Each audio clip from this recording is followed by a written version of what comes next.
Shalom. This is Arya Banya Sharala down here in the Lions Den camp.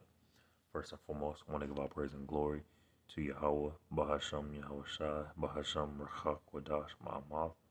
A double honor to the elders and apostles of Great Millstone who rule well and teach well. A double honor to my elder as well, a hard one by Yasharala down here in the Lions Den camp, rule well, teach well. And a sincere the water to the Akim, the Akwathim, and the children that are pushing the truth and believe it with sincerity, the water, Shalom. Wanted to get a few scriptures on this article here. It says, as the nation celebrates Juneteenth, it's time to get rid of these three myths about slavery. And the whole article, I'll just go into the first myth that it talks about. It says African Americans were free after the Civil War ended, and that is a myth because a lot of people think that as soon as the Civil War ended, that our people were free out of slavery, but that's not so. So that's cool. That was a myth. It says myth number 2: enslaved Africans or Israelites came to America without any culture or civilization, and that is a myth. People came here with civilization and with a culture.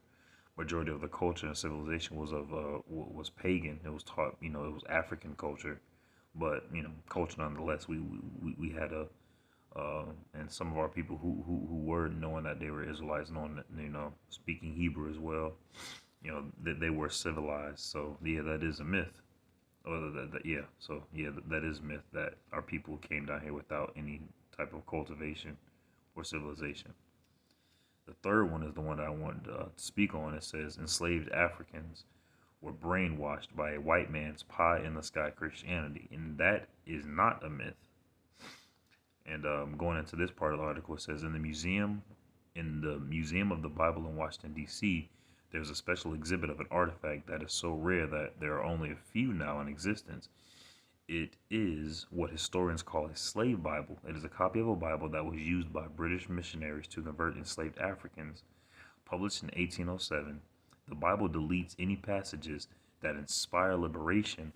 About 90% of the Old Testament is missing, along with half of the New Testament. They literally blacked out portions of the Bible that had anything to do with freedom, anything to do with equality, anything to do with God delivering folks, says Leon Harris, a theology professor at Biola University in California.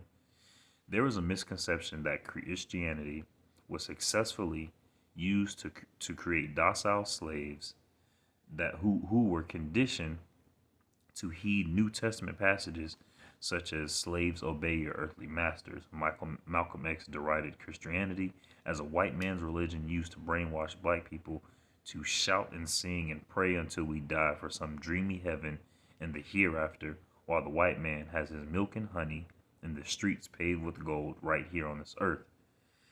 And more of the article just pretty much is going into how they're trying to debunk the fact that Christianity was not used to indoctrinate our people when clearly it was. This part of the article says, to describe slave religion as merely otherworldly isn't accurate, for the slaves believed that God, Yahweh, was acting, and would continue to act with human history and within their own particular history as a peculiar people, just as long ago he had acted on behalf of another chosen people, biblical Israel, Revitor wrote.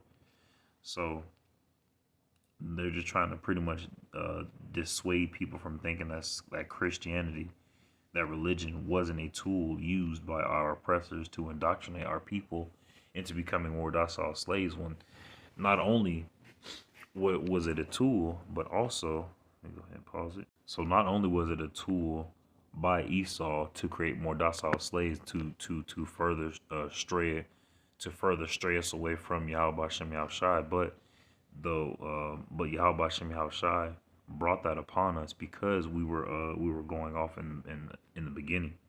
This is Deuteronomy chapter 28 verse 64. It says, and the Lord shall scatter thee among all people. And our people were scattered among all people. Our people were scattered into Russia, Australia. There's a lot of our people in Ukraine right now who are being denied human services. While all the other Edomite Caucasians, not Edomite Caucasian, but Edomite Ukrainians were fleeing out of Ukraine. They left the so-called black people, the Israelite people, in there. Okay, we were scattered all the way abroad around the four corners of the earth.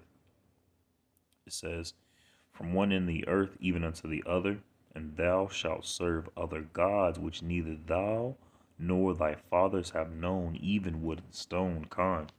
And our people served stone over in the trans-Sahara slave trade, where our people were indoctrinated with Islam, and our people served wood over here with Christianity, the cross. Okay, worshiping the cross, and that's exactly a tool, a shackle that is still on our mind. Our people are still indoctrinated with the whole Jesus thing, with the whole cross thing. Okay, our people still have that within their minds. Our people are still worship that's a curse that's still on our people, and that won't be lifted until Yahweh comes back, till Yahweh sends Yahweh with the host of heaven. Verse 65, it says, and among these nations shalt thou find no ease, neither shall the sole of thy foot have rest, but Yahweh shall give thee there a trembling heart, and failing of eyes, and sorrow of mind. And that's all that we have here in this world, in this world, in this society right now, when we don't have the Lord. And thy life shall hang in doubt before thee, and thou shalt fear day and night, and shall have none assurance of thy life. That's we're still plagued with this. Our people go in the street talking about Black Lives Matter, stop police brutality, thinking that the wicked individuals who do it would stop doing it. But ultimately, if they put that energy into praying to the Lord and bettering themselves, and praying to the name of Yahweh Shem Yahushua, then He would lift up and let us return. But verse 67, it says, that was it. But yeah, I'm gonna reread verse 66. And thy life shall hang in doubt before thee, and thou shalt fear day and night, and shall have none assurance of thy life. Con. So that's what our people are going through right now. But like all things, there's a time to honor and time to dishonor. Okay, a time to plant and a time to pluck up. And Yahweh Shem Yahushua planted us across the entire world for our betterment, or not for our destruction, but for our punishment. And that punishment is about to be over. So this is Jeremiah chapter 32, verse 37. Verse 37. It says, behold, I will gather them out of all countries whither I have driven them in mine anger, and in mine fury, and in great wrath, and I will bring them again unto this place, and I will cause them to dwell safely. Con. And they shall be my people, and I will be their power. I will be their God, and I will give them one heart and one way, that they may fear me forever, for the good of them and of their children after them. Con. So this is what the Lord's doing right now, as we see as we see America fall right now, with the whole BRICS nations making currency that's rivaling the dollar, and America's falling. Esau is being put down, and Israel is being lifted up. Verse 40, I will make an everlasting covenant with them, that I will not turn away from them to do them good, but I will put my fear in their hearts, and they shall not depart from me. Con. This is what's happening right now. Everyone is going to see the power of Yahweh Shem Yahushua. Verse 41, it says, yea, I will rejoice them. Yea, I will rejoice only them. I think that's a typo right there.